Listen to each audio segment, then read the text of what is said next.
Hello and welcome to This Contains Garlic. You're here with your hosts Georgia Garlic Mark Garlic.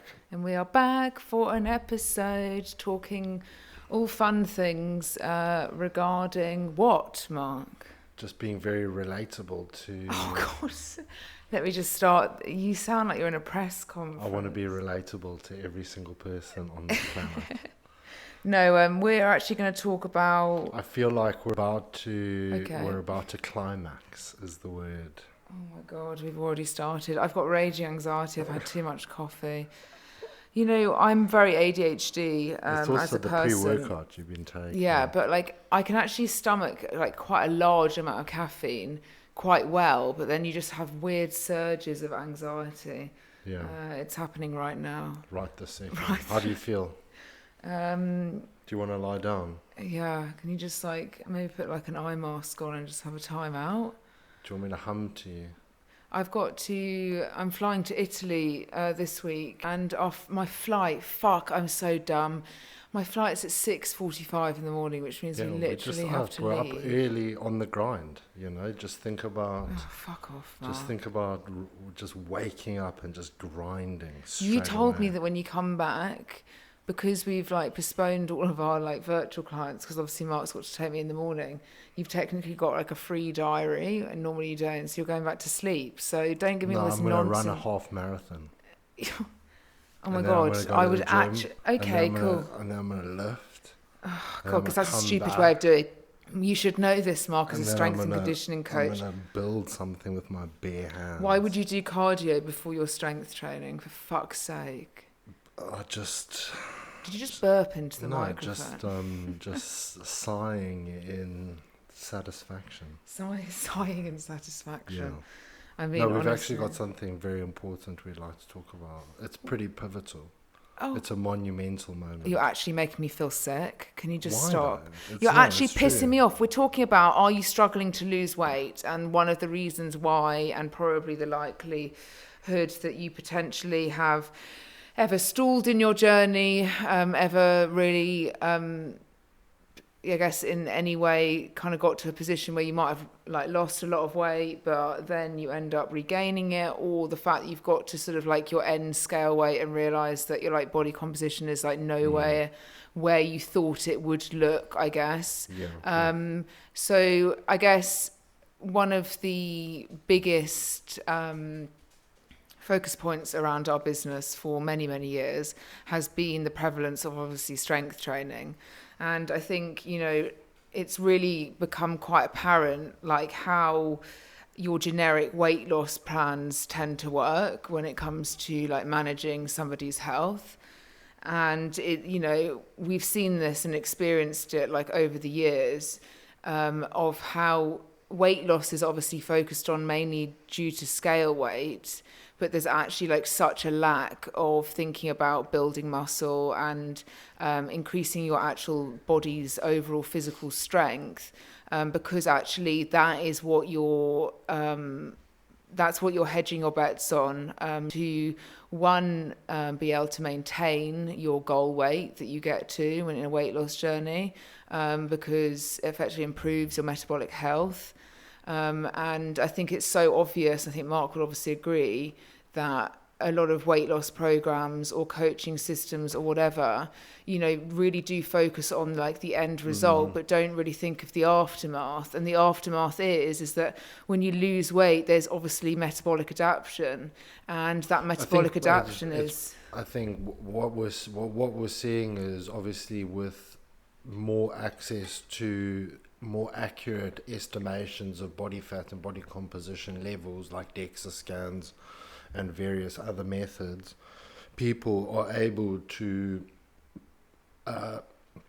measure people's body composition in a relatively accurate way. And when people undergo your traditional weight loss journey, you are losing a lot of lean mass as well as fat mass, which, like Georgia says, you end up at a point where metabolic adaptation occurs, and you've either got to continue to drop your calories even further, thus sacrificing more lean body mass in the pursuit of just chasing a scale weight, and you just end up in a point where your overall metabolic flexibility, your metabolic capability has been diminished to the point of not no return, but it then requires extensive, rebuilding. Like I've speak to a lot of people who go through quite extensive weight loss journeys, and they do it, and I think for so many years, and I think if we talk from personal experience, where so many people do it for, I guess, the weight loss goal, like the result, which is I've lost weight. And the reality is so many people go in just focusing on one element, which is your diet. And, a lot of weight loss programs, as we know now, do you know what I mean? Like it's foods you love within a calorie target, all these things. Everybody's doing the same fucking thing. Do you know what I mean? We're all trying to get somebody into a routine or a method which works or doesn't work. And if you look at like some of the traditional weight loss programs now, like we're talking like Noom, Weight Watchers, like all of this, their focus point is based off of like your scale weight. There is no focus on somebody being or having lean muscle tissue that's actually going to help your quality of life. And this is the thing that we're seeing is like, there's so many people that go in, focus entirely just on the diet element. And you say you're not worse off, but you are. Like if we hadn't met at the point of my journey, like I don't think I would have like fallen in love with strength training the amount I had, because you had the level of expertise that you did in strength and conditioning. And the reality is that we are just told like burn energy, like a calorie fucking deficit. And that's why I'm just like so hesitant of repeating those words, because everybody uses these words now. Calorie deficit, to lose weight you have to be in that. But same as strength training, you people will label a workout as strength training with regards to picking up 4 kilo dumbbells. You don't understand what I'm talking about, though. No, but what I'm saying is like, that's everyone says like, if you want to lose weight, you need to be in a calorie deficit, but there's no other understanding of what that does to you. Like the reality is nobody ever talks to you. Like what happens to your body when you lose fucking weight? Like what happens to it, And so many people have no idea what happens to their body as they lose weight. Like, why don't you go through the system of what happens to your body when you lose weight, Mark? I'm sure people will be like, wow, I didn't know that. Well, essentially, you're prompting a change in thermodynamics, which requires your body to empty fat cells to release energy for utilization, which then gets broken down into glucose to be utilized as energy. And that's essentially your body excretes that, and as long as you maintain that energy balance in a capacity to oversimplify it, where you're burning more calories than you're consuming, your body will continue to empty fat cells. They don't remove fat cells. You don't lose the number of cells, which is also very nuanced thing that is not spoken about, which your body can create fat cells, but they can't lose fat cells. So the number of fat cells never diminishes. They just empty and reduce in size. Hence why putting weight back on is so easy, because you're just filling previous fat cells and they're thus creating more. But that's a different conversation for another day. But essentially losing, as your body loses weight, you're physically becoming smaller. Thus your body then requires less energy through basal metabolic rate, which is just energy expenditure that your body would use to just keep you alive. If you would imagine yourself lying on a bed all day and not moving, you still require the vast majority of your metabolic processes or brain function, subconscious function. So as that down-regulates, your metabolic adaptation kicks into place. But where the most beneficial thing you can do when losing weight is to try and build as much muscle and build strength as possible, because 1 pound of lean muscle tissue has a 22% or 30 up to 33% increase on your BMR, your basal metabolic rate, which is your largest contributor to your energy expenditure. So now you can imagine 2 people lying down on a bed. One is a bodybuilder and one is a sedentary individual who's an accountant. same height, same weight, essentially one person's going to have a higher basal metabolic rate due to the amount of lean muscle tissue than the other individual. So you are essentially saving your metabolic rate, you are creating a buffer, you're creating flexibility, and you're also addressing your internal health markers like, people harp on about, for example, let's just bash our favorite person that we love to bash with the Zoe app. Everyone's talking about managing your blood glucose and all that stuff, negating the fact that the most efficient and effective way to manage your blood glucose is by having increased amounts of muscle mass. Because guess where glycogen and glucose is stored? In your muscle belly. So if you have lots of muscle mass, you are able to then regulate your own. But certain things like this is always neglected and negated. No, let's just eat a plant-based diet. Okay, well, what happens when I start to reduce the certain amounts of amino acids that are required for muscle protein synthesis? Oh, and I start to lose muscle mass. It's essentially making your blood glucose worse because your overall efficiency of utilizing and with insulin secretion and utilization of glucose becomes a problem. Yeah, I know, but I think soggy like a marshmallow. No, but I also think I think it's important, not going back into like protein and stuff like that, but going back into weight loss overall is like, I think in experience with clients, it's very interesting because clients can start with us and they can be quite overweight, in a position where they need to do something because they're either going to damage their health or they already are progressing into ill health. And you know how many clients say to us that we set them, when you're a bigger person, you require more energy. If you look at somebody and they're overweight, do you know what I mean? They have more energy. Like I like to say, you're not overweight, you've just got more energy in you, okay? So imagine that, but more energy that's probably going to slow you down. So it's like a happy medium. It's like a hare and a tortoise in a race, So, a lot of people say to us, oh, why are my calories so high? Because my ideal weight is telling me that I should only be eating 1,600 to 1,800 calories a day. And my calorie intake is 2,300, 2,400. Like, I'm not going to ever be able to lose, body weight with this. And I'm like, what you're talking about is your ideal weight. Where you are now is not your ideal weight. You are overweight. So what's required for you now is quite a lot of energy in order for you to function and still see progress on the scale. But what a lot of people think is, oh, well, if I cut those calories and I cut all of this, I'm just going to automatically lose shit tons of weight.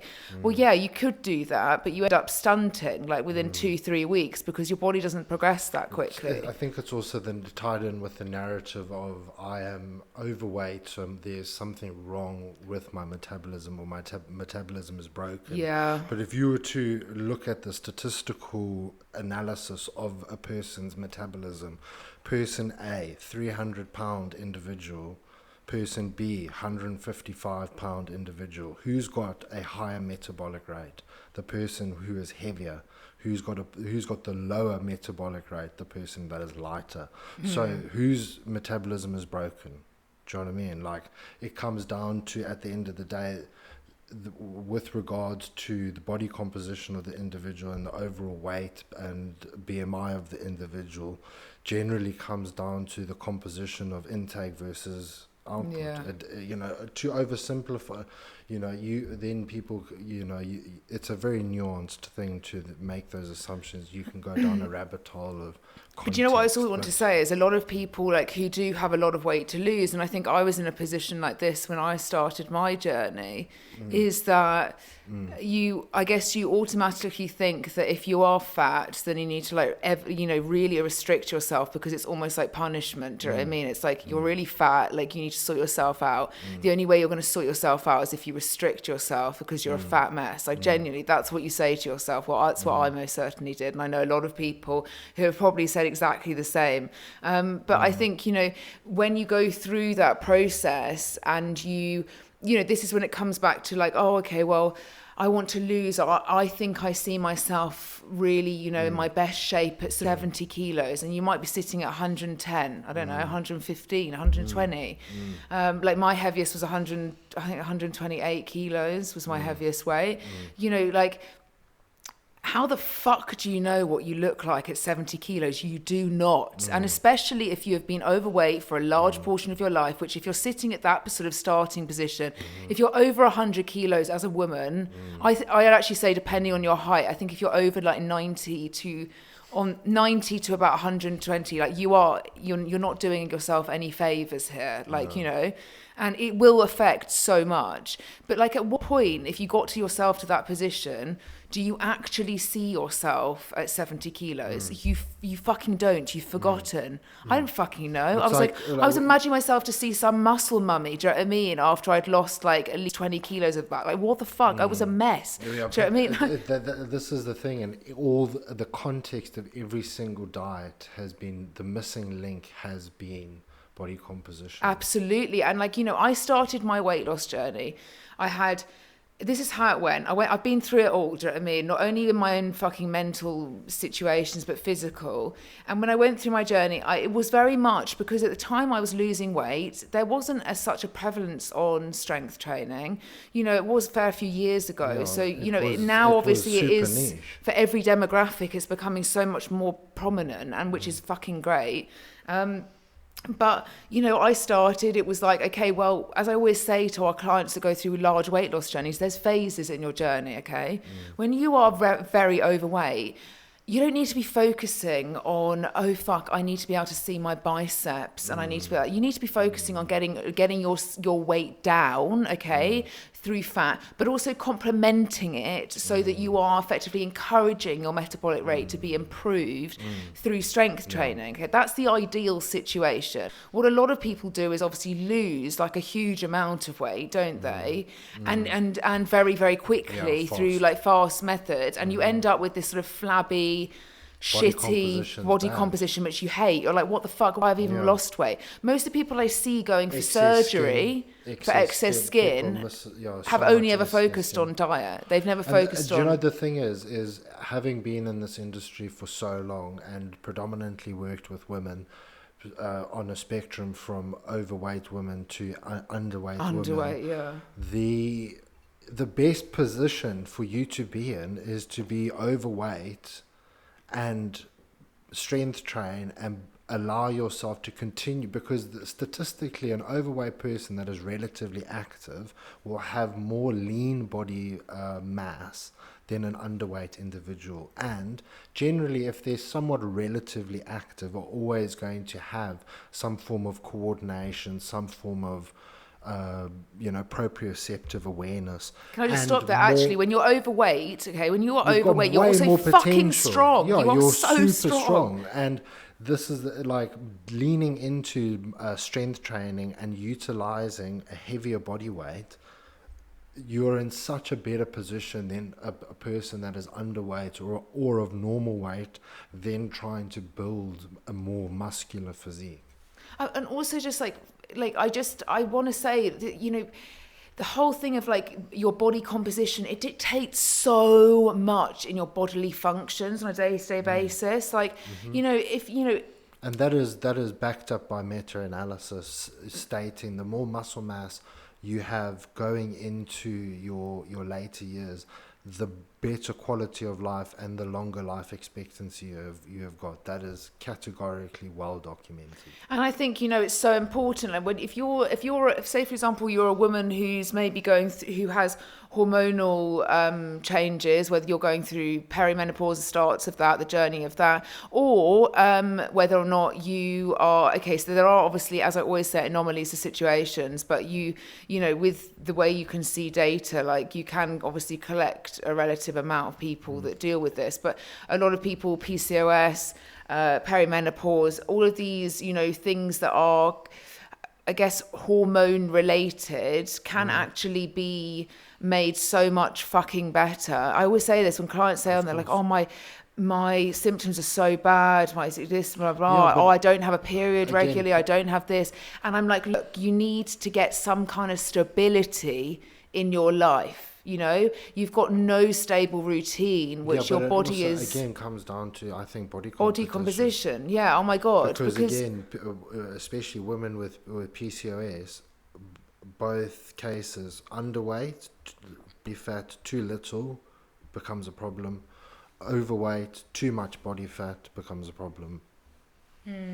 With regards to the internal hormonally signaling, whether it's too much estrogen being provided from the adipose tissue to, Yeah, I mean, enough. like, I just feel like it's, I see so many. It kind of upsets me. I see so many people at our gym actually that we go to who have like clearly lost like quite a lot of weight, but they've just done it like just unfortunately the complete wrong way, and they're in a cycle of despair, like eating fucking like keto diets, like no carbs, like on doing cardio. I've already moved like 1,000 fucking calories today, and it's already at 8 a.m. and it's only 8 It's like a.m. frantic. and it's just a frantic, like constantly thinking about, constantly Consumed. thinking about your diet, constantly thinking Just about your consumed exercise, by it. consumed. And you know what? The other day I was getting my hair done, and my hairdresser was talking to me about this because she was just, I'm not one of these people to like really talk with services, because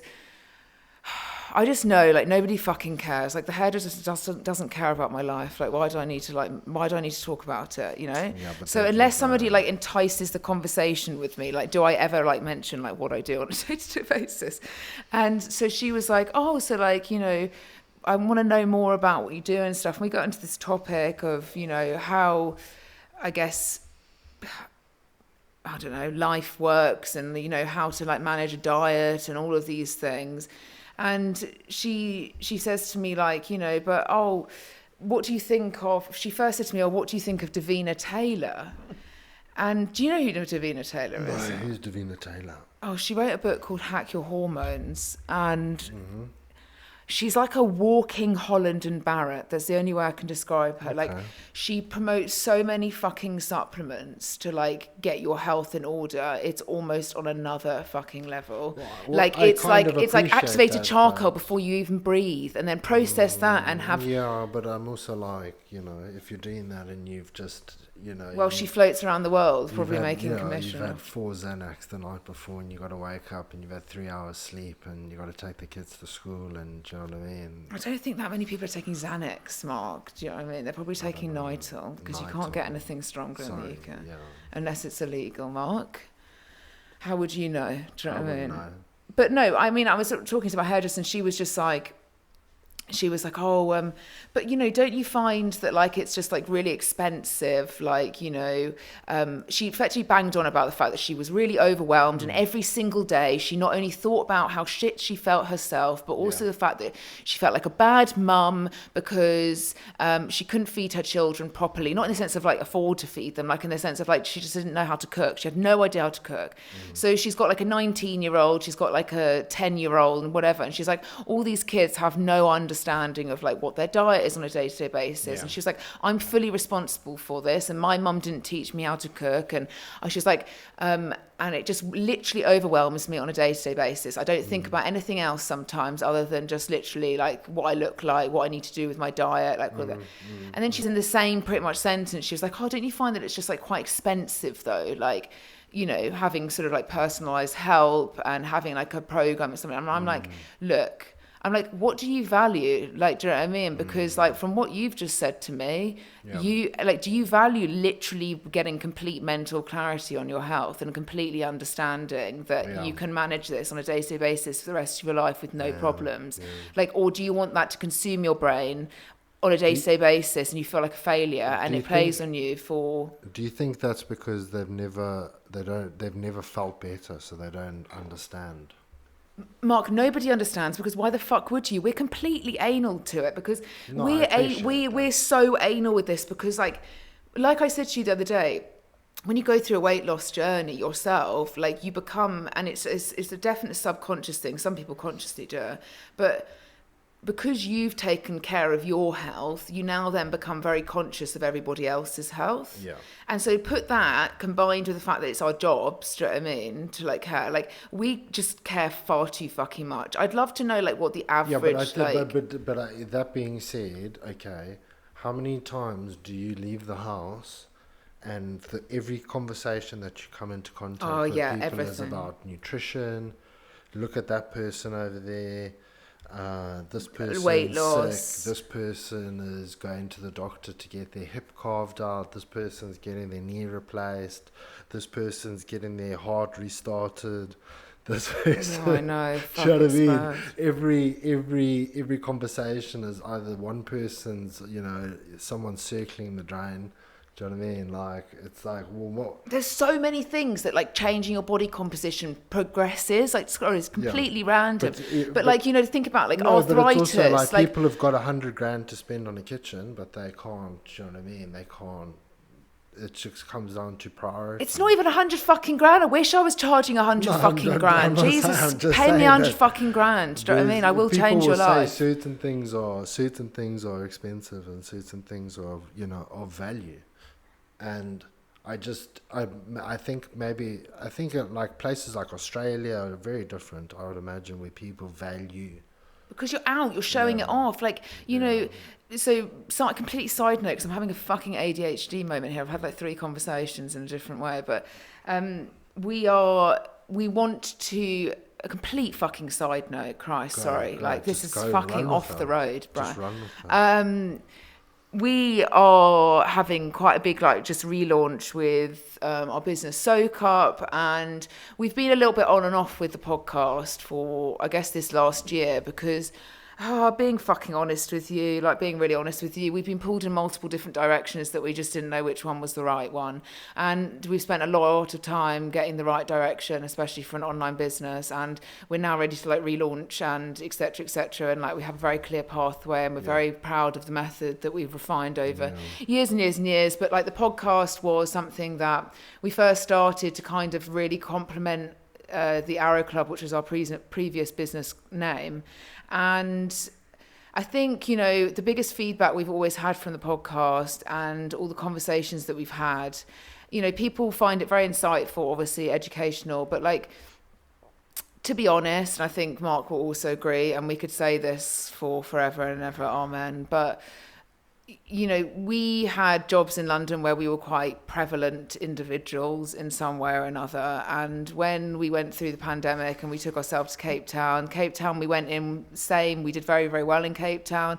And then the pandemic hit. And I think with a lot of people, you kind of just the online space became just very heightened. And, we tried to provide an amazing service the best we could. But along the way, we kind of went inside of ourselves and struggled with our business page, especially to be willing to share our own lives. And we kind of built it based around sort of education, information, which in a way we kind of almost slightly regret, but we won't regret the past. We can only look future. I love the fact you're laughing, because it's a massive regret.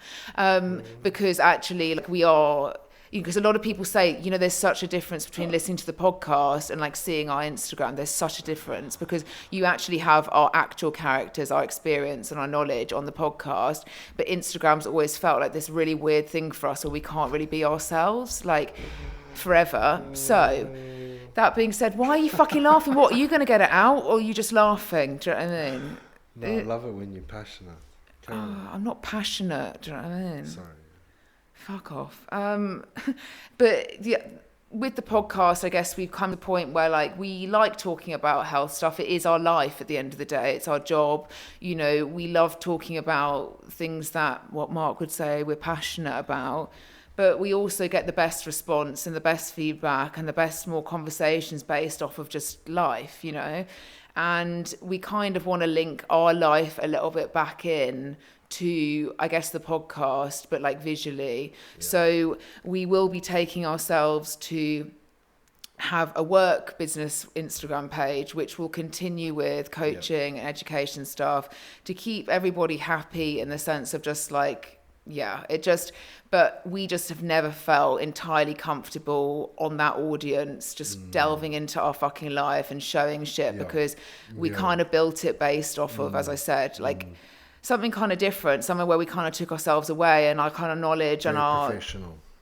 We were so professional, and we're not fucking professional. This is the annoying thing. We're incredibly professional. That's the problem. But we're not. We've also fucking jokes. But we're also quite banned. Yeah. Did you just say that? Yeah, I feel Okay, like well, British nobody's going to people- think you're I feel fucking like gone. British people really relate to that word. No, Mark, I haven't said banter in fucking Yeah, but years. other British people, the English people, say banter. Well, that's definitely an assumption, isn't it? I'm just trying to assimilate to my environment. Oh, fuck off again. But no, I think, so we're going to start sharing, what we get up to really on a day-to-day basis on This Contains Garlic, so that we can kind of put an image behind who's behind the podcast, the things you can, we're going to actually start showing the podcast a little bit more, but on its own kind of lifestyle page. And that lifestyle page is obviously, as I said, will be me and Mark completely unfiltered. Sounds like we're going to be naked. Yeah. Next is OnlyFans. OnlyFans, just fucking non-stop. Yeah, all day. You said to me in Boots, I was just getting a mini toothpaste because I'm travelling the day. You're like, should we get some lube? I was like, what the fuck, Mark? You could buy Viagra there as well. Mark, you don't need Viagra, babes. Do you know what I mean? Unfortunately, you don't. don't. Maybe it would actually help. Then you wouldn't be such a pest the whole time. No, it would be better. No, because you'd have to take it to be erect. Do you know what I mean? You just wouldn't fucking get erect by just fucking looking at me. Keeping it erect for, it says up to 36 hours. Do you honestly think I've got the pelvis structure to be fucked for 36 hours? Yeah, I do. Now? You train your core and your pelvis literally... Fucking yeah, I do. Almost every day, so I'd assume that you would have the stamina. I don't know, it would just feel like I was being inserted like bones. It would feel like... it would feel really uncomfortable. 36 hours fuckathon. Do you know what I mean? I'd have to be on drugs. Oh my God, I'd hate that. I'm really just not somebody that could do that. Yeah. I mean, honestly, afterwards, I don't think we can take ourselves seriously for that long either. No. We would just be like, this is fucking stupid. My hips hurt. After about, I reckon about... Oh, here we go. I can't wait for this ego to come out. How long, Mark? How long do you think? Until, how long? Okay, you're about to say, come on, I'd love to know. How long do you think we could comfortably fuck Realistically,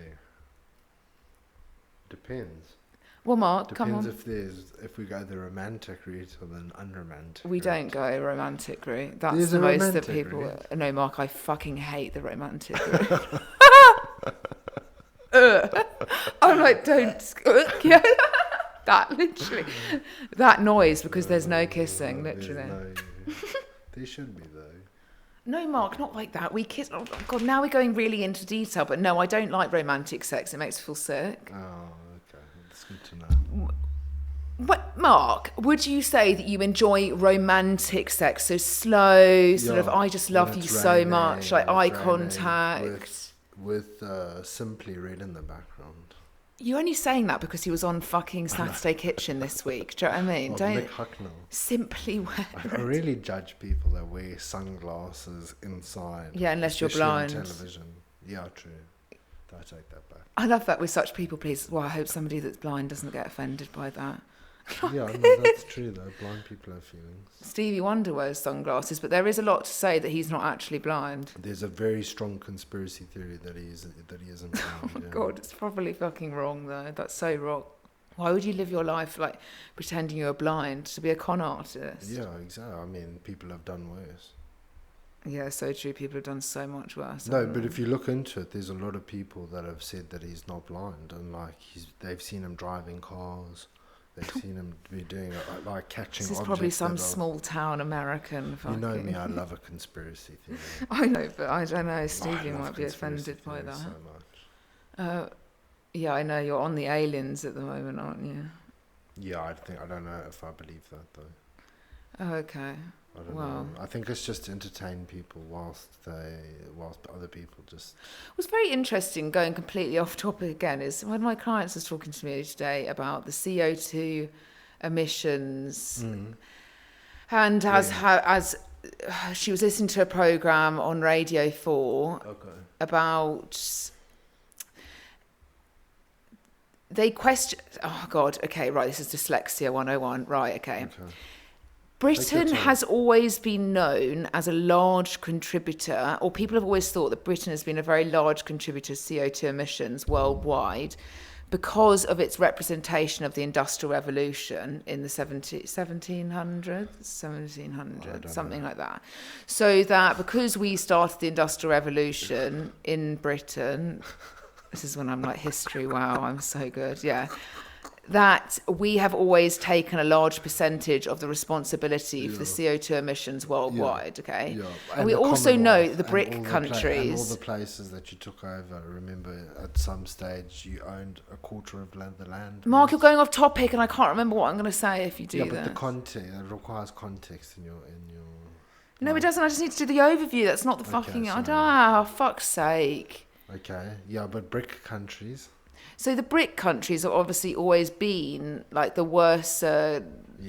Well, the contributors then world. China, Yeah. India. Anyway, it's actually proven, okay, that since the Industrial Revolution, okay, this might be wrong. Okay. Put in the numbers because I've just been like, fuck, I'm having a spastic but remember, moment. if you say something confidently, people will just believe you. Yeah, okay, so we're going with confidence, okay? Yeah. Since the Industrial Revolution to this day, 2023, Britain has offset 73 billion, multi-billion tons, 73 billion tons of CO2 emissions into the atmosphere. Atmosphere. That's it. Yes, isn't it? Yes. Okay. And but compared to in the last 8 years, China has offset alone 83 billion tons of CO2 emission. Okay. So if there is not a worldwide effort, there's never going to be a reduction in CO2. And actually, Britain is only responsible for 1% of the worldwide. So why are we paying for you, Les? Why are we paying for you, Les? But that's what everyone has said. Even if America and the UK went net zero, there would still be a problem because places like India, places like China... But the argument is that India and China have a population of 1 billion plus, India and China alone supply the Western world with how many fucking things? Do you know what I mean? Everything. Literally everything, okay? Yeah. We've got a population of 67 million in the UK, okay? America's got 450 million... across the thing, but yet combined we're taking up 2 billion populations worth of stuff. Do you know what I mean? And so the only way we'd be able to reduce it is if we didn't fucking rely on the amount of imported shit. Yeah, but if you got to make it, then they only need to make that amount and produce that much CO2 emissions into the industry, because obviously with factories and with this and that, because we have such a demand in the Western world. But you can't stop the demand, though. Well, no, Amazon's only making it worse. You're essentially telling people that they shouldn't want more things, and that is literally impossible. Well, especially with the fact that you advertise things all the time. It doesn't matter. You will have a laptop that you've had for 3 years and you want a new one. Why? You don't know why. You just want... I fight this about the car as well. I'm like, why? Why do I need like a new car? We all essentially could drive the cars until they're 300,000 miles on them, but no, you want new ones. Because society tells you that a car is degrading. But there's now going down, putting our tinfoil hats on, there's a lot of pushback, and by noticeable, credible scientists, 2 were potential Nobel Peace Prize winners, saying that the whole climate debacle is actually fictitious, and that since the year 1800s, the Earth has only increased by a temperature of 1 degree, and that certain parts of history were much, much, much, much, much warmer, to the point where people were depicting hippopotamus on the beaches of the Thames River. Jesus Christ. Think about that for a second. Mark, for fuck's sake, that's a conspiracy theory. Google it. Well, what happened to the polar bears? Why are they melting away then? I mean, I'm not saying that there's... I just think that sometimes, like most things, that certain narratives can get twisted and turned into, making money. I'm sure The Simpsons will predict it at some point. But no, I mean, how have we gone from fucking... I don't know, because I was having a conversation. Just interesting, isn't it? Just Oh God. The thing is, it's getting to the point now where nobody really understands what's going on anymore. Nobody really Because trusts we're what. pumped so much shite on a Nobody day-to-day believes anything basis. that comes out of anybody's mouths, especially if they're. Do you know why I fight with an online business the most? I was just thinking about it. It's because we've got to provide so much content all the time, all fucking saying the same thing. I just think, fuck, we don't need any more shite. We don't need any of this. We actually need to reduce the amount we output and outlay. We actually need to fucking reduce it. Why are we doing... It's like diarrhea all over the internet. Just like constant... It's like we need to give everybody an Imodium. Do you know what I mean? Just shut the fuck up. Nobody cares. Comes to the point where it's just like, it's so obsessive. Like...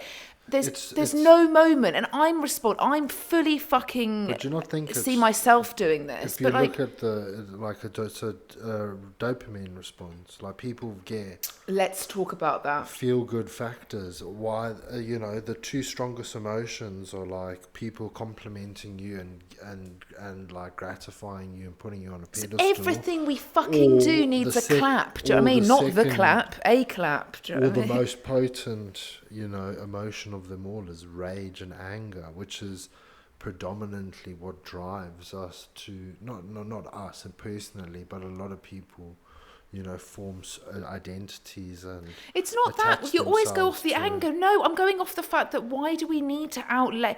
I know.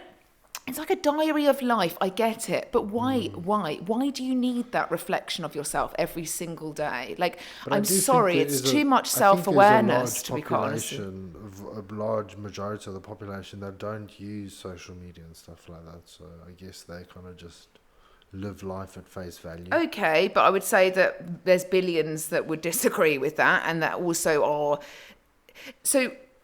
Going off of dopamine, because we were having this very in-depth conversation, which we both said to each other, fuck, we should actually have microphones up right now, because we were talking about the Ozempic drug, which is obviously about to, or if has been, I can't remember, legalised via the NHS to supply to people who have weight issues, okay? Yeah. So if you're overweight or health issues with weight, that you can then get access to this weight loss drug, where you inject yourself, and... We've spoken about it briefly before, and it's very interesting because as this has become more prevalent in the media, and also just with the amount of people that are using it now, where there is millions of people using Ozempic right now, and a lot of these people at the top, i.e.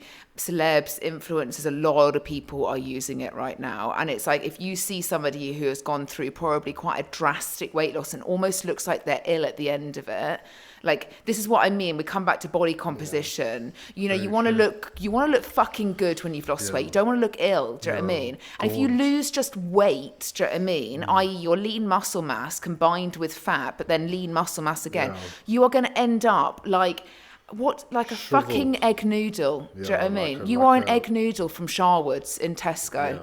You will end up like an egg fucking noodle. And I've seen it happen so often. Anyway, this Ozempic drug does this to you because, again, there's a lot of prevalence on, you're going to lose so much fucking weight and your health's going to improve. Yeah. Wait, but don't do anything else about it. Do you know what I mean? Don't lift any weights. Don't do anything about resistance. So you're just going to lose lean muscle tissue. Anyway, if you do or don't understand this drug technically stunts the ability to release the receptors that dopamine, like effectively the happy stimulants that you would get from dopamine being released in your body. When, say, for example, you do something like eat, okay, there are certain foods that we have a very big emotional attachment to, okay? And food in general is meant to make us feel good, okay? A lot of food is designed to make us feel good, and we have memories, so we have psychological memories with food. So we have this relationship where when we consume it, we effectively release dopamine because you love it. It's effectively giving you a feel good. It's like what you have when you've had sex, really good sex. Do you know what I mean? It releases dopamine. It gives you that fuck yeah. Like the same with drugs. Yeah. Oh my God. Fuck yeah. Whilst Mark's humping the air. Yeah. Anyway, same with, so a lot of people that are very let's go on to the same with gambling, same with addictions, all of this, it releases something. Anyway, the more you do something, effectively the less that works, okay? So if you are very, very overweight and you enjoy eating food, and food is your go-to when you need to make yourself feel happy or emotionally better, then the more you do it and feed yourself due to happiness, not hungry, not actual hunger, you know, and you do it because you want an emotional attachment to it, you effectively shorten any receptors being optimal, okay? So then that's when you can very easily become more and more overweight, because you effectively don't have the same release as somebody that's maybe half your body weight who's not morbidly overweight, because they have a moderate balance in their life, which means they haven't stunted these receptors. Ozempic, they've just come out and they've said, well, technically what it does is suppresses your appetite, because it has a control over your hunger hormones in the body. But it's now saying that, I guess what me and Mark were saying, it's kind of damaging, because it's a good thing and it's also a bad thing. Well, a lot of people that have been prescribing it to their clients, doctors in America especially, have been doing DEXA scans with regards to looking at the difference in body composition changes with regard to the weight loss. Because at the end of the day, people losing lean muscle tissue when they lose weight is not a good outcome. It is the worst possible outcome that could potentially happen. Again, because once the body has, you've hit the metaphorical bottom, there's nowhere else to go apart from consistently consuming a small amount of calories. Again, your body's going to down-regulate its expenditure. Yeah. So it's a never-ending battle. So they're making sure that the body composition changes need to be optimal, and they've been giving people Ozempic, and they found that of the, let's say, 100 pounds have been lost from an individual, 80% of that is lean muscle tissue and 20% of that is fat mass. Which is fucking terrible. So people are essentially getting to, it's essentially dissolving their fat mass, which is not only going to have an impact on your basal metabolic rate, but let's take a step outside of the realm of your metabolism and let's talk about your joint function. Let's talk about the weakness and the integrity of your muscles and joints, because without strength and the ability to manipulate yourself through various planes of motion, you're going to end up with back pain. You're going to end up with, breaking brittle bones. Rolling your ankle 24/7. But I kind of want to talk about the fact that obviously, there was also talks about the overall integrity of your bone density being impacted by these weight loss drugs as well. Which again, if that's the case, it's like a trifecta of. Listen, I get. Look, but at the end of the day, Ozempic has effectively been developed to change around the chemical structure, the chemicals in your brain. Do you know what I mean? So what the very big problem here is I have a pro and a con, because I'm going to take a non-biased approach to this weight loss, because I'm going to put myself in the shoes of somebody that is just completely and utterly lost, okay? And we have to understand that people like us in our industry and in our jobs don't come about that fucking often. Sure. We can't help everybody. So I'm going to take an example where somebody's very overweight, they're struggling with a thing and they need to lose weight, and so they're prescribed obviously this drug which sees them losing vast amounts of body weight, has a huge amounts of side effects which people are always willing to put themselves under, like vast amounts of side effects, because what could be worse? Do you know what I mean? That when you're that overweight, what could fucking be worse? Sure. That's they don't care. They what side effects, whatever. At the moment, they don't care. They want the drug. They want to see the result, and okay, so now there's this argument where you've got all these people floating around the earth whose chemical structure in their brains have all been manipulated via a pharmaceutical weight loss drug, where supposedly they're now going to be utilizing this drug for managing sort of gambling addictions and managing drug addictions, so that it effectively suppresses the need to have, reach for that fix. So what's happened is effectively there was this woman that did this whole thing that she lost fucking vast amounts of body weight off on Ozempic, who used to be obsessed with eating Kit Kats, and she's now like, oh, they repulse me. And what it's doing is it's effectively making people just not, like, they don't even consider food. Like, it's not even emotion. There's no emotion behind it. So they will only eat, and it's very specific things, not very sweet, not very palatable, not very desirable. It's very bland food because they can't stomach it past the amount of drugs. The question then becomes, what has that person seen some form of metabolic improvement from being previously? No, they're now, but they're, the bargaining chip of Ozempic and the people that have produced it is the fact that because if you turn somebody off from fucking eating completely, do you know what I mean? Then they're going to be fine. No worries. Do you know what I mean? No, who fucking cares about the fact your metabolic rate's so in the ground right now, because you're not going to be hungry anyway. Do you know what I mean? So it doesn't matter. But, the difference is the fact that, are we trying to build a strong, useful fucking population of people? But if you're getting a drug from a pharmaceutical company, they want you on it consistently. Forever and ever. And this is the thing, is people are also, again, not to sound like a conspiracy theory, but again, very naive with the assumptions that these people have always got good intentions.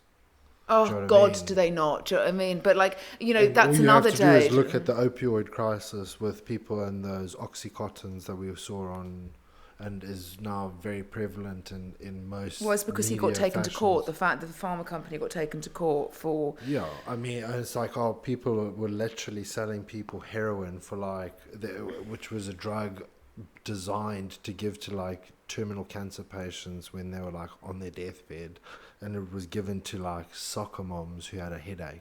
Do you know what I mean? Like, so taking everything, like, to giving a weight loss drug to somebody that they have to consistently take, otherwise something, they'll put the weight back on, or so on and so forth, and get it to a point where the person is so reliable on it that they have to consistently consume it on a regular basis. There'll be an aftermath drug now. There'll have to be an aftermath with it, because otherwise what's going to happen is, what are you going to create? Like, here's Rishi, fucking good old Rishi Sunak, doing a great, wonderful job, who's probably going to then allow the health fucking secretary, who probably has no consideration of health and has no understanding of the health of the UK, and just fucking takes stats from things and just assumes.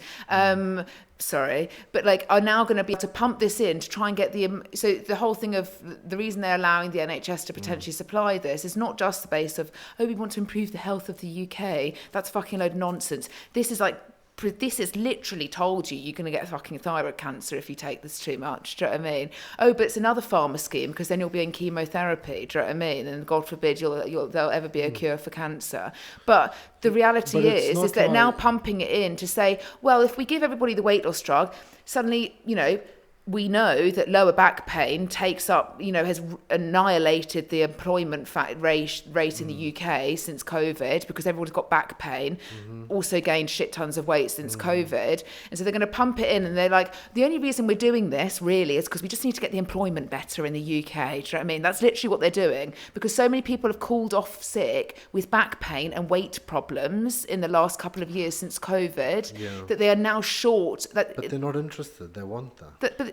But that's the whole point. You're only doing it for the fucking up the employment rate when somebody's got thyroid cancer. Do you know what I mean? You're going to pay for their fucking cancer treatment, are you, at your work? No. Having experienced the United Kingdom, you have some of the, if not some of the most intelligent individuals on the face of this earth. You're telling me that they cannot fix. They're not interested in fixing it, because at the end of the day, they want people reliable and dependent, and 1 in 2 people have got cancer. No, mate, that's not good. There's 50% of the people left out. Do you know what I mean?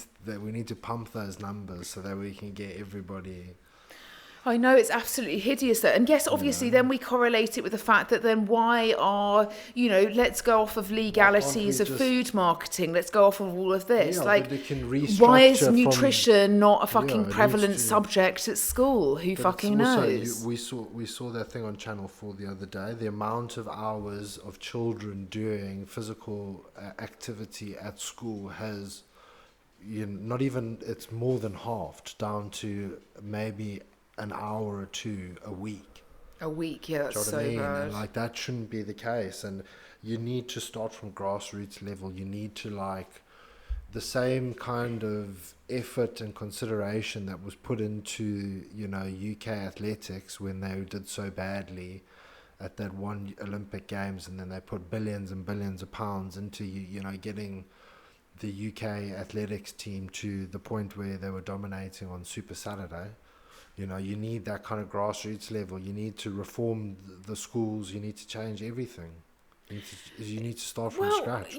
But also I don't understand. If you learn biology, you're busy fucking learning about the mitochondria of fucking a plant. Do you know what I mean? Is that even in there, a plant? Yeah, oh God knows. And then you've got the spongier layer of a leaf. Do you know what I mean?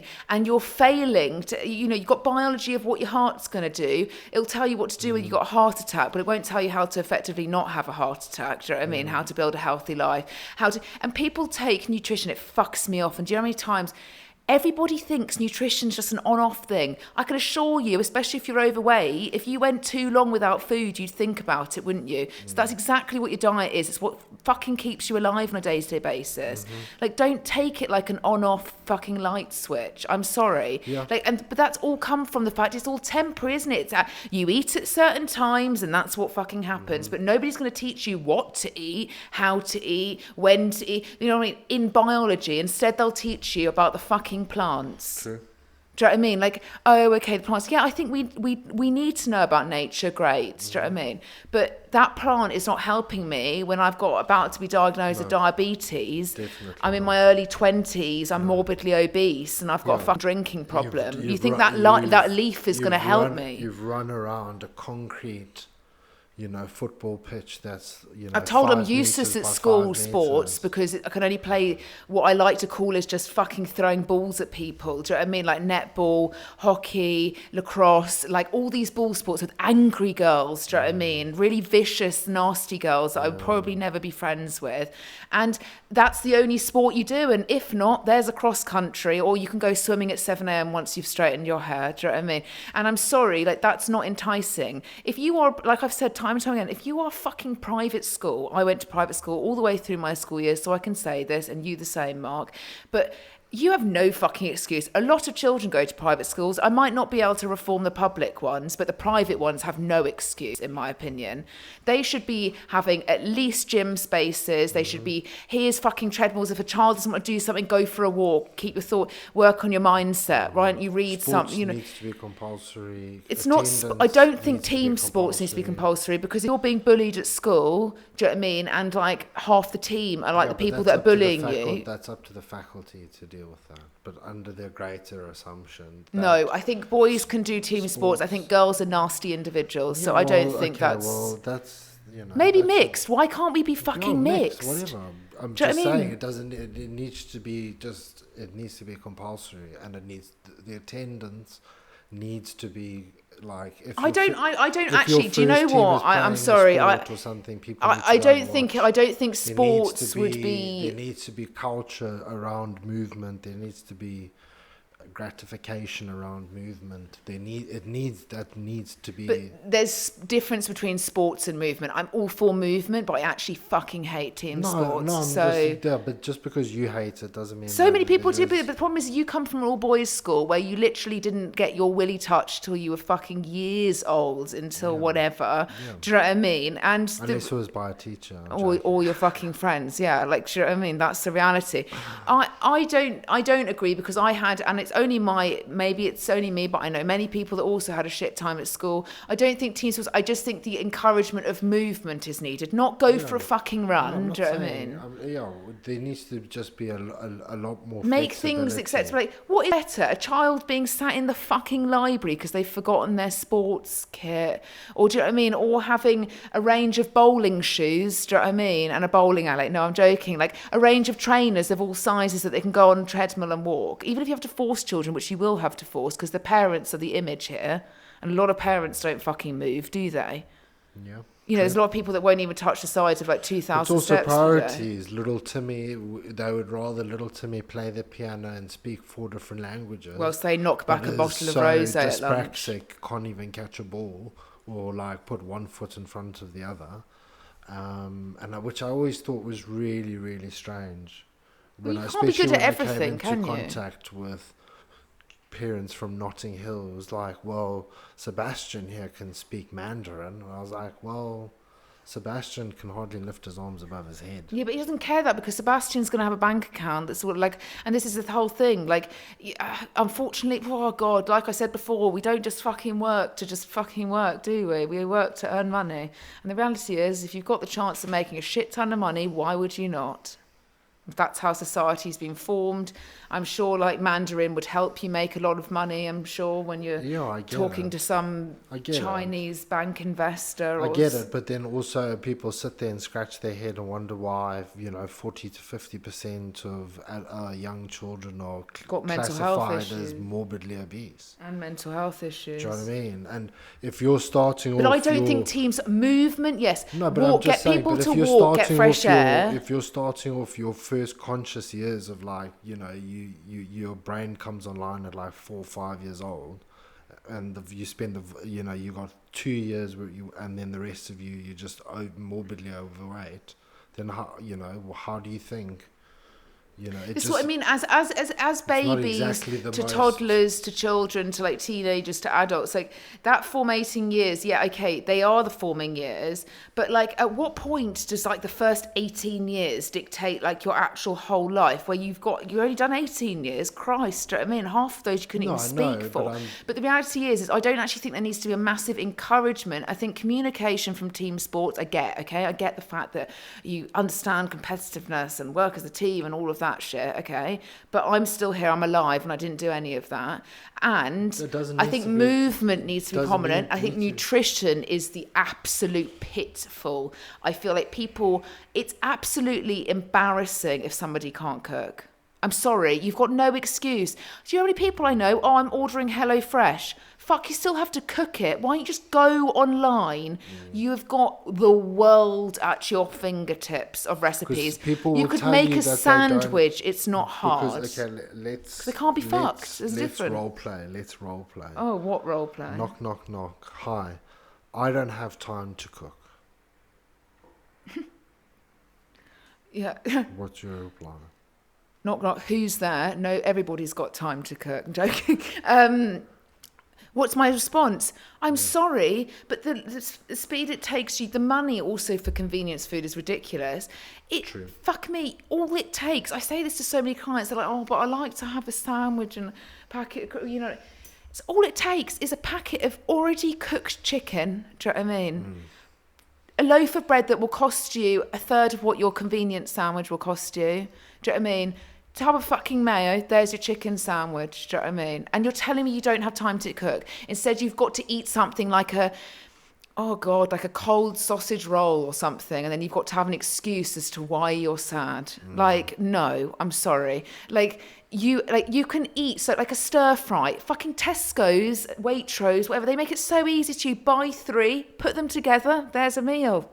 Yeah. Like, oh, I can't do that. Yeah. No, what the fuck? Do you know what I mean? You'd still walk. You might not even walk. You might get in the car. Do you know what I mean? To go to the petrol station or the corner shop to go and buy some pre-made fucking nonsense. Do you know what I mean? Whilst you wolf it down and feel hungry and sad. Do you know what I mean? Yeah. And then all you could have done is got like. As I say, supermarkets make it really easy for you to eat and eat within structure. They want you buying all the fucking products. So why don't you? Just like your HelloFresh that you're wasting a load from and getting like absolutely no return from. Exactly. How about, sorry, that's rude. I know HelloFresh will teach you how to cook. Well, not really, unless you're following the recipe. What is HelloFresh? It's kind of like Gusto. It's like where you get the amount needed. Yeah. To make a recipe. So they give you a recipe, you choose the recipe card that you want online. So you're like, oh, I'd like a fucking sausage and lentil dish. Oh, I'd never order that. But you know. And so it's like, okay, there's the sausage and lentils, cool. You get everything that's needed for that one dish. Okay. Then so they it give you teaches you to sausages cook and it. lentils, and they give you everything. Yeah, but like I don't understand. So my hairdresser again said to me the other day, the reason is that So she they has said no. They send you proteins in the box. Or do Yeah, you I have think it's to- like whatever's needed for like mince if you wanted to make burgers. I'm sure they send you everything that's needed with the recipe card. You just got to follow the instructions. Oh, that's Such right, a convenient, lazy way of not just like. So I said to my she said to me, no, but my hairdresser said, I'm really ADHD. I can't do lists. And I was like, fuck, you're talking to somebody that's got like 52 tabs open on their laptop, having a breakdown on a day-to-day basis. I was like, you can meal plan. It literally just goes, okay, what do I fancy this week? Okay, I like pizza, I like pasta, and I want a burger. Okay, right. Mince, do you know what I mean? Like tortilla wrap, it's like chicken, whatever. Yeah, very simple. She's like, no, I can't follow a list. So I said, do you go to the supermarket once a week or every day? She's like, yeah, once a week. So I'm like, so you just go in there and just free willy, like with no plan? No I was like, you make your life so hard. The 2 minutes you could have spent just writing, I'm going to eat chicken breast, jacket potato and fucking salad, do you know what I mean? You've just spent fretting around. You probably spent so much more money, with no plan, no way especially just walking around, just looking for inspiration all day. But you can't say your brain physically cannot be consumed by this on a day-to-day basis, and you be unwilling to do anything about it. That's when I just think you're ignorant. Because it's the same as like somebody saying like, I just don't have time to eat, but they've got time to go out for dinner with friends. What? Like sorry, like I don't get that. But then why would those words come out their mouth? Oh, God fucking knows. Because everybody's busy. God forbid you should tell somebody you're not busy. The only person that's ever told me they're not busy, and I'll repeat this, was the guy down at our gym that made like 30k on cryptocurrency in COVID, do you know what I mean? Left his job, told everybody didn't need to work. And when he asked me, oh, what are you up to today? I said, oh, I've got a busy day with work. He said, oh, I don't. I'm not doing anything today. He said, you should invest in cryptocurrency because I made money from crypto, and then that means you won't need to work either. And that's the only person that's ever said to me, I'm not busy. Everybody else, everybody's busy. Whether you're picking up dog shit Do you or... think it's because it makes people feel better? What the fuck? Otherwise people think you're not doing anything with your life. And it's all this competitiveness, isn't it? If you're not doing anything, you get this lack of like... Oh, it's like, what's that word? Productivity, like where you become really anxious that you're not being productive. Anxiety. Yeah, where you're just fucking like, oh my God, I'm not doing anything. Christ, help me. At the end of the day, we can't be doing everything all day, every day. I used to worry, like, because we used to have like back-to-back diaries of face-to-face clients, I used to like worry, like if I ever showed that I ever had a fucking break, just so that if I did have a break, like no client would think that they could book in. like literally they'd be like, oh shit, she's free from 2 to 3 p.m. Perfect. Hey Georgia, I was just wondering if I can come in at 2 to 3 p.m. And you'd be like, fuck's sake, it's my only hour of the whole to eat. And I'd be there with like the 12 almonds from Tesco, like drinking my 12th black coffee. Almonds, blueberries, Brazil nuts. Brazil nuts are fucking rank. Only if they're chocolate covered, but even then, how to ruin chocolate, cover a fucking Brazil nut in it. Oh no, chocolate covered Brazil nuts are delicious though. The ones from Candy King, pick and mix. Candy King, what's that? Pick and mix, for Christ's sake, you clearly weren't brought up in the UK, were you? Well, obviously. Did you have pick and mix in Zimbabwe? Yes, we did have pick and mix at Zimbabwe in Avondale. Did you actually? Yeah, it's in the corner of Avondale near Nando's. It was called Sweet Heaven. Oh, that's definitely one of those American money laundering ones. Probably not. Probably not all the way in Harare. Well, good way to funnel in some US dollars, probs. The old USD. I love the fact we've literally talked about CO2 emissions, body composition, the importance of what we just talked about. Anyway, it's just the common life of the ADHD world, literally. I was going to ask you a very important question. Oh, don't do something weird. What do we... Nothing. Nothing. What are you talking about? We're having a baby. I'm joking. What? Can you imagine? I'm going to do it on the podcast. If I ever get pregnant, I'm going to announce it on the podcast. The gender reveal. No, you won't know. I'll announce it on the podcast. good so people can hear me. Yeah, fucking throw me down the punching stairs. Fuck me. Oh, Do you know what? That's The such next. a horrible thing to say, and I'm sure so many people judge us. But you know what? I just don't want Our children. sense of humor. We've got very dark sense of humor. And I think this is the reality: is we are. The last couple of years have been very hard, where we have just felt like we've been swimming upstream. Not in the sense of we have been very. I guess is the one to say that we've been very blessed with, not blessed because we've worked fucking hard for it, but that we've always had a coaching business running, do you know what I mean? And we've always had people happy and results coming through and just things working very well. However, I think, for a very large percentage, we've been managing a face-to-face business, a virtual business and an online business. And I think, we both obviously we know that there's a lot of need online because obviously from how our business runs currently. And I think we just kind of felt a little bit like we needed a bit more of us in our business because, to be quite honest with you, even as much as it sounds like we get a bit weird about it, but I guess it's something like we do have a lot of experience. We've also got a lot of personal experience, which is, as Mark always like to say, very relatable, and it also just puts a little bit more of a softer touch on the fact that we're not just these fucking boring information providers. Essentially what happened is personal stuff we share on social media, the more people like to see, so we're going to just do more of it. But we are not going to be doing it via SoCut. We will be doing it because we want to create.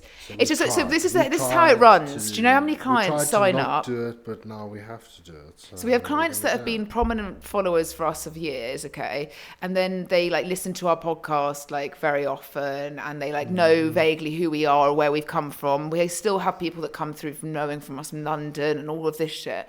Yeah. And then there's the clients that maybe come from word of mouth, via a client. And these are the funny ones because they don't really know what me and Mark are like, barring our coaching job. And if you coach with us, you know that we really do go above and beyond. We want to get you results. We're results driven. Do you know what I mean? We try not to produce any bullshit. We try to guide people in the most enjoyable and realistic manner. And so people have understood that. So if you're coaching with us, you're like, cool, right. And then you're like, actually, I'm going to start listening to the podcast. Because not all of our clients listen to our podcast. No. I think that some of them do. But and then they're like, oh, fuck. Do you know what I mean? She says fuck a lot. She says so literally. And then you're like, oh my God, this is when you get a true representation of somebody's character as the podcast. Because that's genuinely where so many people have said these words to us. I feel like I know you. Do you know what I mean? Because our podcast is just so free speech. And I think that's why we've been so hesitant that we don't want this podcast to turn into an interview. Do you know what I mean? We don't want that. We want to have realistic, it's done incredibly well, just the two of us. Do you know what I mean? We've obviously explored wanting to take clients on to talk about their journeys and stuff like that. But the reality is we actually want to be able to talk about life. The last podcast we did, do you know how many people? Because it was just a fucking rant. It was me in a bad mood. It was me in a bad mood. Fuming, just fuck off. And people were like, do you know what? That's how I feel. And so many people came back and was like, do you know, I feel you, I do this. And you know what? That is our character. This is our little off vent. Do you know what I mean? This is our way we get out what we're thinking. Instagram to us is something that we find really, really hard. We have literally spent a decade on social media, more so, do you know what I mean? But let's say a decade. And it's so much has changed that you constantly feel like you need to do something, you need to share more, you need to do this, and it's just draining, at the end of the day. And I think, with the way that we built our Instagram, our business Instagram, not my Instagram, not Mark's Instagram, our business Instagram, was just put us in a light where we just look too boring. And me and Mark were like, it's really hard because sometimes when I come out on fucking stories and I'm giving a fucking bit of a joke, you've got the most boring followers being are you fucking I'm a okay? bit boring though. What? So I feel like my personality is a bit boring though. No, you can go down tangents, but you've actually, people need to see you for the true you. You're a pest. Do you know what I mean? A sex pest. A sex pest, yeah. Like, you are... No, that sounds like you've got a problem. You just told me you're going to throw me down the stairs if I'm pregnant. I didn't say that. I said punch you in the stomach. No, that's even worse, Mark. Do you know what I mean? You're actually telling it, fuck. Like, you've actually got an outcome there. No, I just think, at the end of the day, you might be... I've always been too much. I've always talked a lot. I've always liked talking. Some people love it, some people don't, and whatever. If you don't like it, then fucking go somewhere else. Do you know what I mean? Where it's a silent retreat. Yeah, just listen to the podcast with headphones, with earplugs. It's good though, because sometimes my vocal skills are... Do you think you could run this podcast without me? I reckon I could run a podcast myself easily. I'd just fucking go off on tangents. I just go off on one. I'd be like Russell Brand. That's the only problem. You'd just pass out after like 4 days. Yeah, but so commonly when I start speaking about something, I forget what I'm talking about because I'm thinking about something else. That's just the way my brain runs, isn't it? That does happen a lot. But what a good thing to know is if you are a podcast follower, there's going to be more actually just like the life behind the podcast, which is this contains garlic, and there's going to be a heavy still amount of talking about navigating, all the things that we do for our jobs, but there's also going to be a lot about life and just fucking jokes and just a bit of relaxation, because if I don't let this out now, do you know what I mean? Yeah. I'm going to be the ultimate pest of life. Do you know what I mean? Like we're also getting really shredded, so we just want to we just need to show it off now. I want to take my clothes off. Oh my god, I love the fact that's all you've got to offer. You wonder why? Do you know what I mean? You think no, but that's what people want to see. I'm sick and tired of. People want to see my fucking abs. But please, can we not discuss? We've been trying to swim upstream with this for years, and when you start swimming with what people want to see, again, it's not what we're trying to put out. If it was up to us, we would carry on with infographics and just crack on with. We wouldn't. I would just relax. But essentially, you'd only make some minor changes. But people don't want to see that. People want to see everything. I'm not going to do like that, but I will definitely, on This Contains Garlic, we're definitely going to show our personal progress, because so many people are interested in this. And you know what? Here we go. Do you know what I mean? On a day-to-day basis, I'm legitimately stared at, commented at in the fucking gym, like, you're really there, you're running around. Do you know what? I've worked really fucking hard to be as strong as I am, do you know what I mean? And to be in the position where I am. And I feel like if it can just inspire somebody to just get off their fucking arse, then that's the reason why I do it. Your progress in the past couple of months is months, like, I'd probably say the last, It's been ridiculous. Because do you know what? As I say, I we'll can't go back to go on holiday and just be like, oosh, oosh, oosh, oosh. Whilst everybody else has got back pain. I'm already panicking that I don't know if we're going to have a gym. Just don't even pack me a t-shirt. I'm just going to go. Mark, that's very cocky. Like, what, do you want me to oil you up every day and take photos of you? I'm just going to be in a banana hammock. You're not, because that's so an ick. Mark even went out. My pubes. No, you keep on icking me at the moment. Ick. Shape your pubes. That's not the fucking problem. It's the fact you're wearing that. Jesus, you think the pubes are the problems? Fuck. Jesus, there's many problems wrong with that. Nothing. I don't think there's anything wrong with the banana hammock as long as you're in shape. I just don't like it. I don't like that. You think you look great, like that. There's no need. That you can wear lovely. It's like a bikini. A mid thigh short is ideal. Ideally, something like Oliver Brown or like. Sorry. How much quad is showing? Well, you don't want a board short. Do you know what I mean? Like you do actually train your legs. At least my VMO popping. I'd say where those shorts line up right now. Maybe a bit shorter, because otherwise you look like you're a fucking dad. There's nothing wrong with looking like a dad, because many people are dads, aren't they? Yeah, they are dads. Yeah, they are dads. And I'm sure you can be a really cool dad. I reckon I've already thought of the name for the child. Okay, go on. No, do you know what? I wonder how other people say Myla. George's assuming the word Mila is pronounced Myla. M-Y? You said M-Y-L-A. But Mila Kunis M-I-L-A. is M-I-L-A. Yeah. We only realised she was called Mila after. What did you say? M-Y-L-A. Yeah, so would you not say Myla? Yeah, that would be Myla, yeah. Is that a weird name? It seems a bit like sort of like a Like Myla, a yogurt.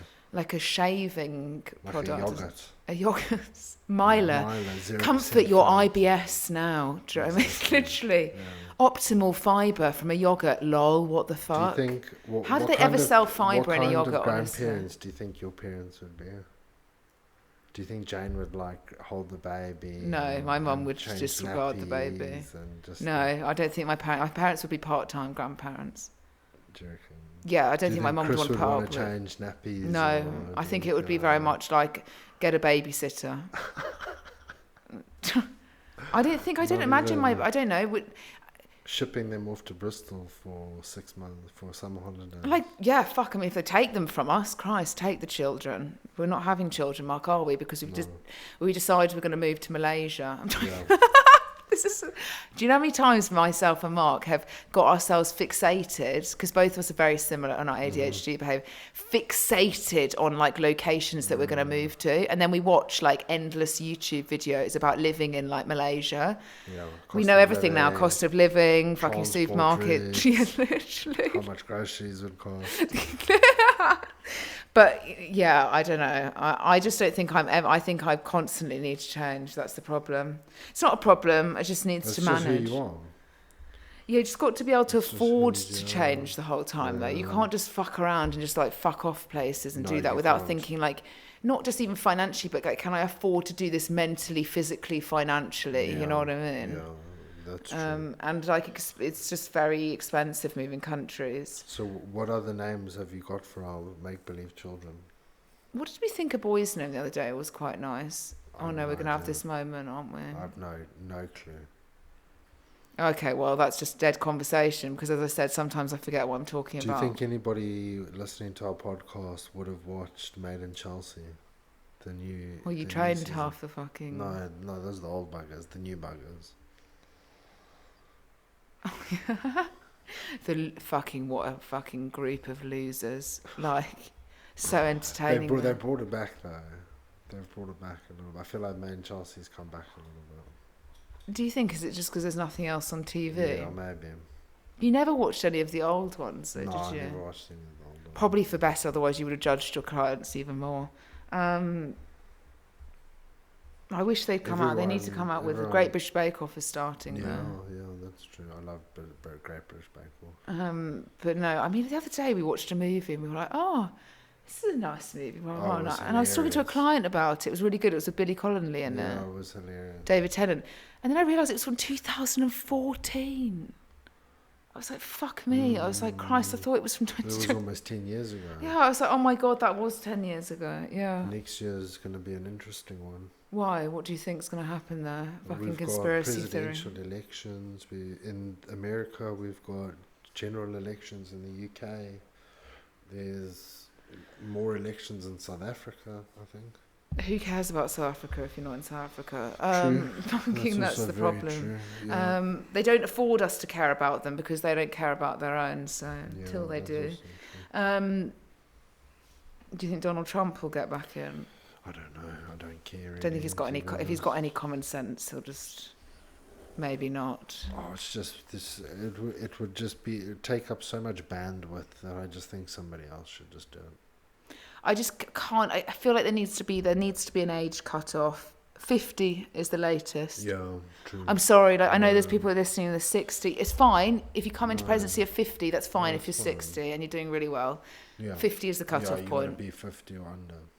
I'm sorry, I can't see how the American Senate. I don't even know what they're called because I just have no it's so interest. confusing. But they're fucking senile. He's now become like the best meme ever. That guy is just like starts drooling in the middle of it. He just stops. He's like one of the most important people on this planet, and he's like 9,000 years old. You just can't even string a sentence together. It's Oh, fucking just embarrassing. how everybody just around them looks at that and just goes like, "Come on, guys, come on, who are we kidding here? Let's be honest." But for some reason, that still counts for something. Like we were talking about the other day. We were talking about. I don't know what it is. I get really excited when I remember what I'm talking about. The other day, we were in the car and we were talking. Something was on the radio, and we were speaking about some of the most successful people in the world never stop working. financial success.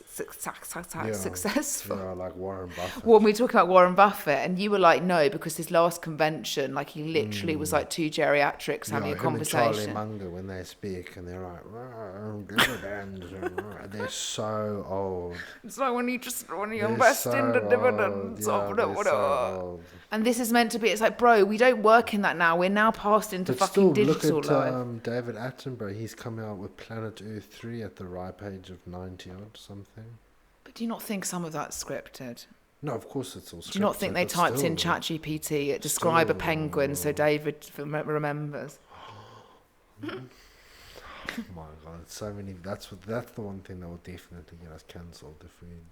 No, I really like David Attenborough, but you're doing your job. Do you know what I mean? You can get your words out. You develop. It's also not David Attenborough going to all these places now. He is 98. Like he's doing a voiceover. Like he has people that camp for years to get this footage. If they're paying him over $1 million, I'm expecting him to get out the house. At least get him in. No, I don't actually think that. I think he actually. Maybe I'm wrong. Just.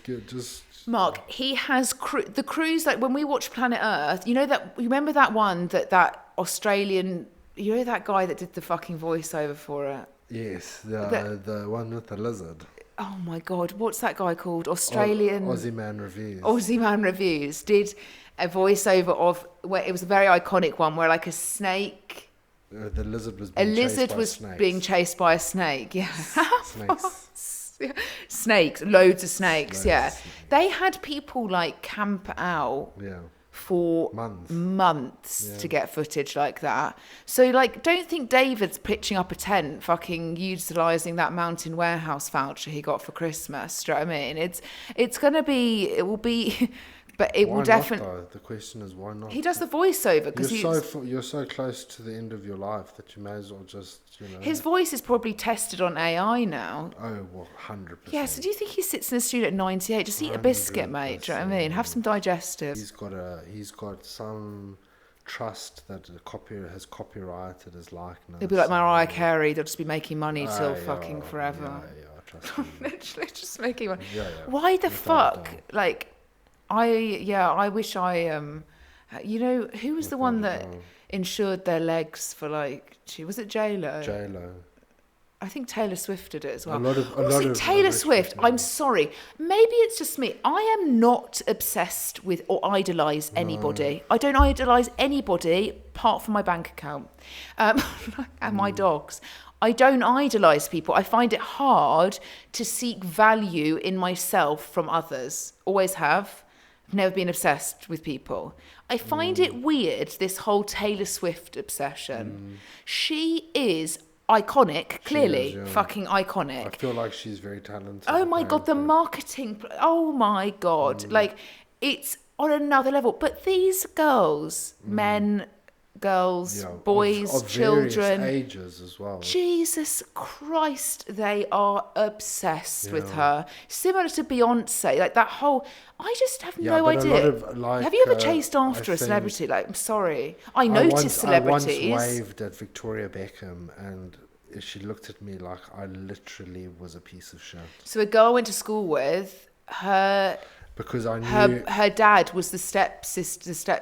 The Beckhams were like her cousin, like the cousins, and she was such a weird girl. Actually, that girl. Yeah. And I'll never forget. We went to Courchevel skiing. Yeah. Fuck, how pretentious. Courchevel, do you know what I mean? And we skied down with skiing instructor, and we saw Victoria Beckham. Yeah.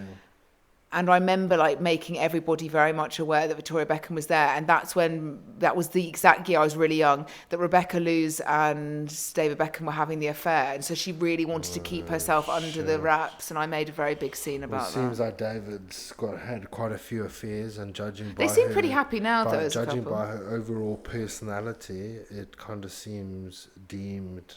She's just had so much work done to her face now she can't move it. That's the reality. Like, they do say, like, one of my clients is really anti-Botox, and we always have this argument, but she's like, you lose all sense of empathy. And I'm like, no, I lose all sense of fucking fine lines and ageing and sadness. Do you know what I mean? No, you don't need empathy in your face movement, no. But no, there are people who are legitimate. Like, I think about this whole Britney Spears, like, save Britney. That's Fuck crack. me, that woman That's needs crack. help now. That's She's an on meth. example, She has to be. That's Meth an and example Xanax. of an American Addicted to Oxycontins. Yeah, being all uppers and downers and heavily medicated like Michael Jackson. That is exactly. So many what people that say is. that she's been taken. So there's a conspiracy theory again that she's been taken, and this is all AI footage of her. I don't believe that. She's completely. She's not that important. She's been seen. Yeah, she's not like she's been seen out and about. Obviously, her personal trainer who met her on set of one of her music videos has very conveniently divorced her and has said, if you don't give me fucking millions of dollars, I'm going to expose how weird you are. Weird that I stayed with you for 5 years and put a ring on it and couldn't last a marriage longer than 14 months. You try though. She'll Imagine definitely being give married him to money, Britney though. Spears, though, you'd struggle. But she is not okay, what is being posted. Like, it's not okay. They say that she... But you would never understand it unless unless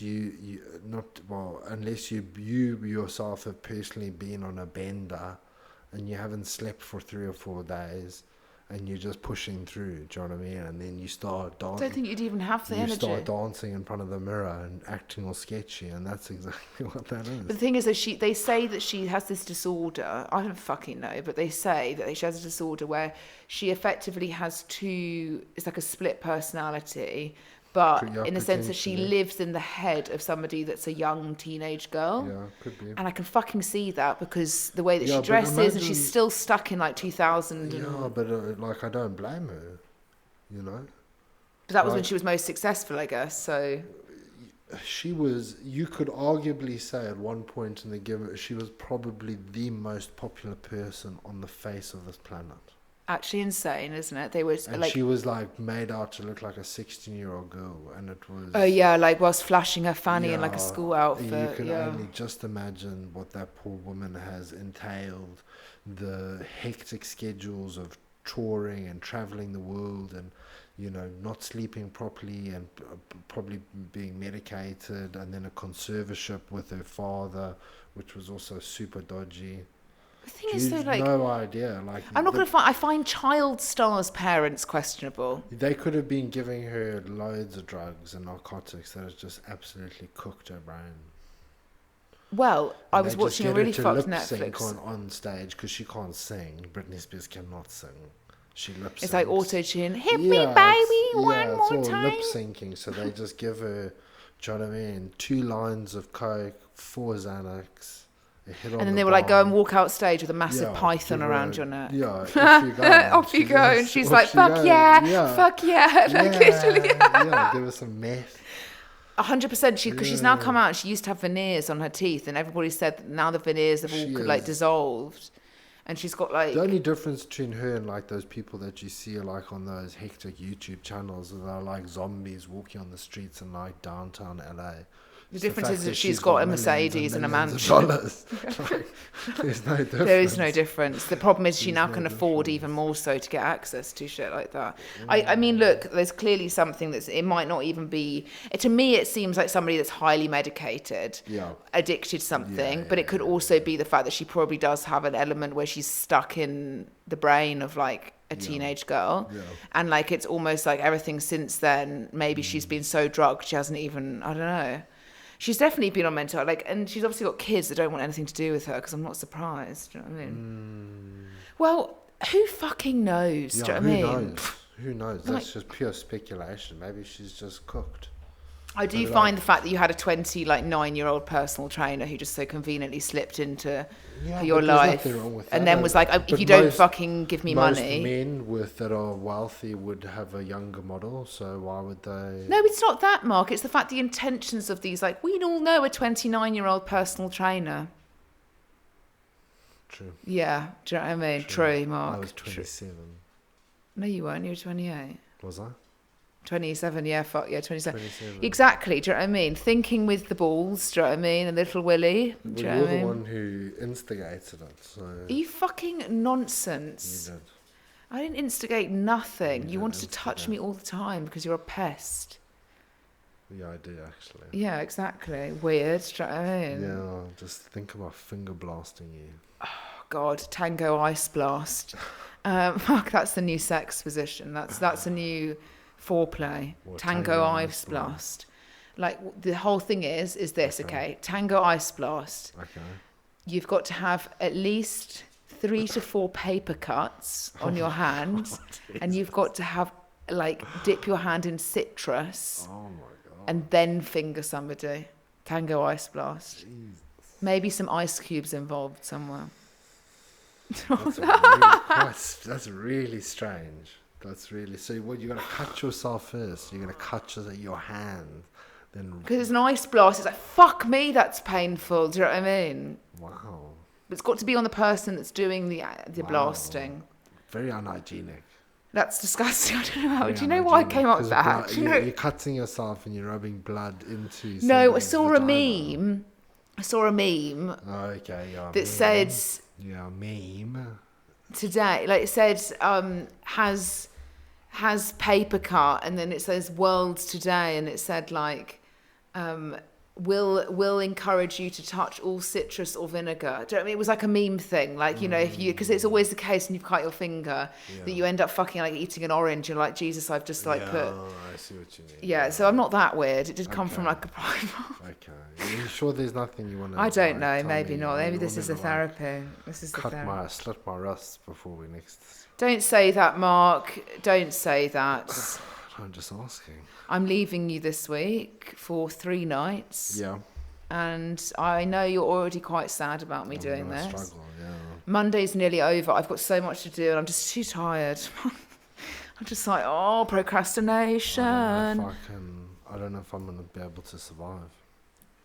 What are you going to eat again?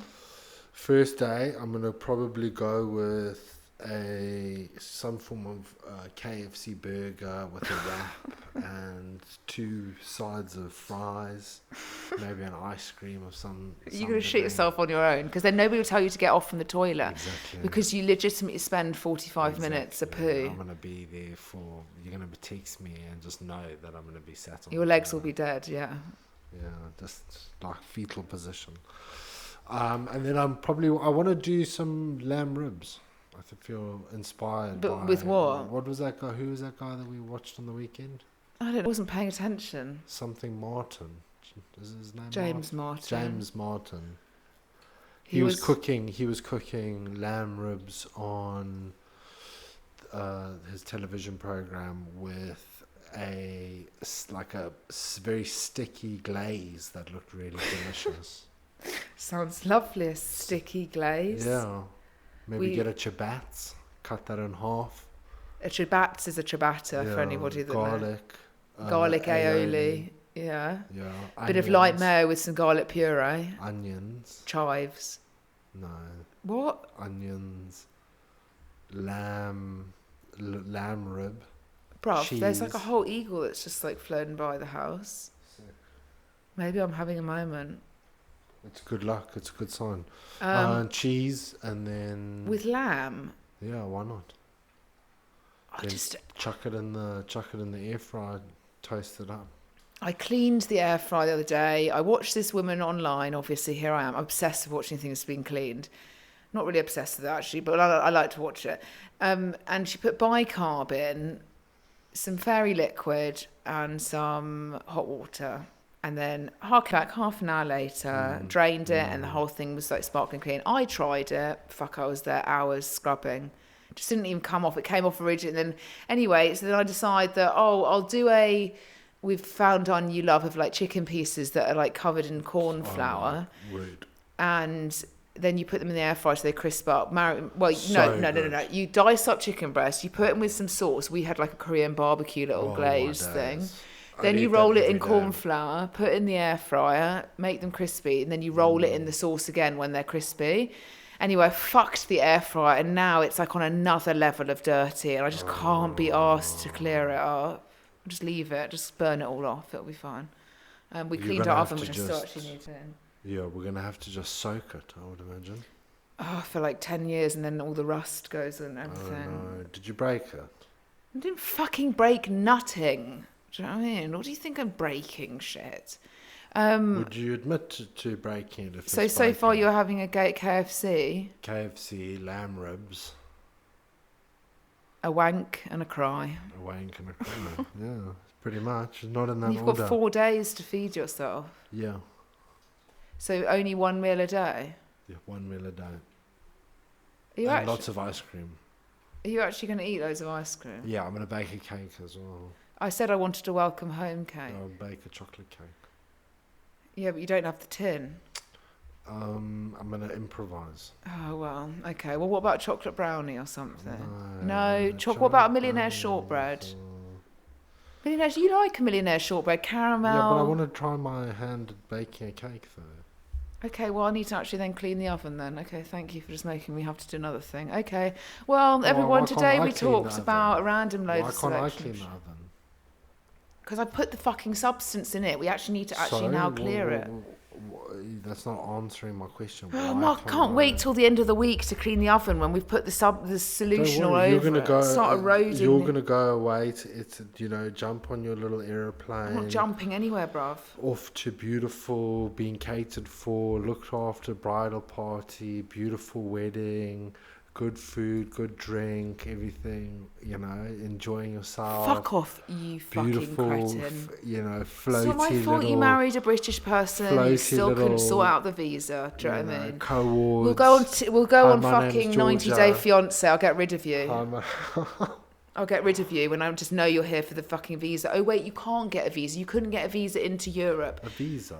You couldn't get a visa. You couldn't get a Schengen visa. That wasn't the reason. Your passport's there. You're alive. You've got some sort of identity. Yeah, so you're stressed out. Okay, well, who decided to leave to Cape Town for nearly 4 years? Do you know what I mean? Who decided to move from Cape Town? Me. Exactly. Because you were only doing that because you had the power of the passport there. Exactly. And then you wanted your wife to pay like thousands of extra pounds to live in a place that didn't have electricity. Like it was fucking normal. Exactly. I'm going to have an argument now, draining. You're going on holiday to... I'm not going on holiday, I'm going to a wedding. To Lake Garda, one of the most beautiful Mark, places. I'm a bridesmaid at a client's wedding who I know very well, Absolutely stunning. Mark... Where's Mark going? At the moment, you're shitting yourself because you've eaten so much ice cream. You're going to the toilet, that's where you're going, do you know what I mean? And you're looking after the dogs, and I'm sure you'll go on a walk. And I've told you to do something. Do you know what I mean? You're like, no, I'm not doing anything. I'm gonna go walk. Why don't you go and pick some blueberries by yourself like a weirdo?